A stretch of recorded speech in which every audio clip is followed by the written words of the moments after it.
நமக்கு எக்ஸாமுக்கு முக்கியமான ஒரு எளிய ஸ்டெப்புனாலே அது ஃபார்முலா தான். ஆனால் நம்ம என்ன நினைப்போம்னா, இதெல்லாம் சின்ன ஃபார்முலா தானே, நமக்கு தான் உடனே வந்துடுமே சொல்லிட்டு போயிடுவோம். ஆனால் எக்ஸாம்களில் கரெக்டாக ஒரு ட்விஸ்ட் வச்சுருவாங்க. இதே மாதிரி சின்ன சின்ன ஃபார்முலாஸ்லாம் நமக்கு டக்குன்னு ஞாபகத்தில் வராது. அதுக்காண்டி தான் நம்ம டிஎன்பிஎஸ்சி ரூட் மேப்பில் இதே மாதிரி சின்ன சின்ன ஃபார்முலாஸ்லாம் போட்டு விடுதோம். ஃபஸ்ட்டு ஃபார்முலா பாருங்கள், இணைகரத்தின் பரப்பளவு. இணைகரத்தின் பரப்பளவுனாலே நமக்கு தெரியும், P×H.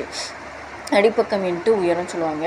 அதே மாதிரி இணைகரத்தின் சுற்றளவு வந்து என்னென்னா, அந்த 4 பக்கங்களுடைய நீளங்களோட கூடுதல் தான் நம்ம வந்து சுற்றளவுன்னு சொல்லுதான். சாய் சதுரத்தின் பரப்பளவுனா ஆஃப் D1×T2. ஏன்னா சாய் சதுரத்துக்கு 2 மூலைவட்டம் இருக்கும்.